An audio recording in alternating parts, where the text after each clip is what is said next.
Thousands of DWI cases tossed, and they had one thing in common: the defense attorney now implicated in a federal bribery scheme.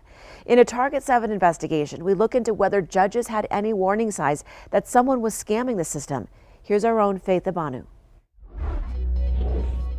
They're part of our caseload. This is Judge Michelle Castillo-Dowler. She oversees thousands of criminal cases at the Bernalillo County Metropolitan Courthouse. We closed out 65,000 cases in fiscal year 2024.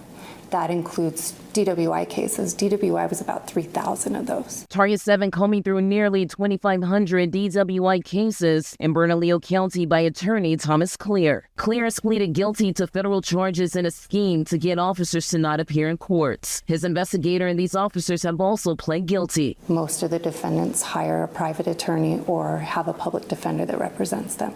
In all DWI cases in Metro Court, the DA prosecutes those. In the past 20 years, we found 18 judges with a dismissal rate of 60% or more when Clear was representing each defendant. Federal authorities have said there is no information to believe any judges were involved. So far, 16 officers have been charged or implicated in the DWI Enterprise, a scheme to get DWI cases dismissed in exchange for cash and gifts. It's kind of remarkable. Criminal defense attorney John Day's reaction to a breakdown of those cases. But it raises questions in my mind about what the judges in these courts saw when they saw these cases getting dismissed at that level. Did it raise suspicions in any of their minds, or did they, because they see so many of these cases every day, did it not seem remarkable to them? Was there any discussion? Was there any suspicion? Was there any concern? 54% of Clear's cases were tossed for first-time offenders. That number increased by 10% if the offender had multiple arrests. And 80% of Clear's cases were dismissed for those who tested twice the legal limit. Nice high one. Wow. Dismiss 107. So there's a judge I'd like to talk to. Here's another one. Linda Atkinson has served the DWI Resource Center for more than 30 years, desperately trying to crack down on the state's DWI crisis. All I can do is wonder, what did they know?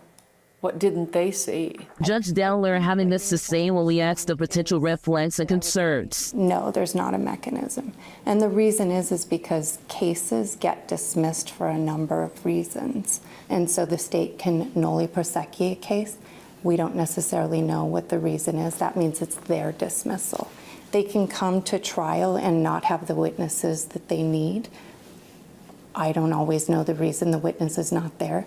This is a noli prosequi, as Dowler mentioned. It is a legal notice of dismissal when a prosecutor or plaintiff has decided to drop the prosecution or lawsuit. The state can decide that they don't have enough evidence to proceed on a case, and they can dismiss it for that reason. For Target 7, I'm Faith Abanu.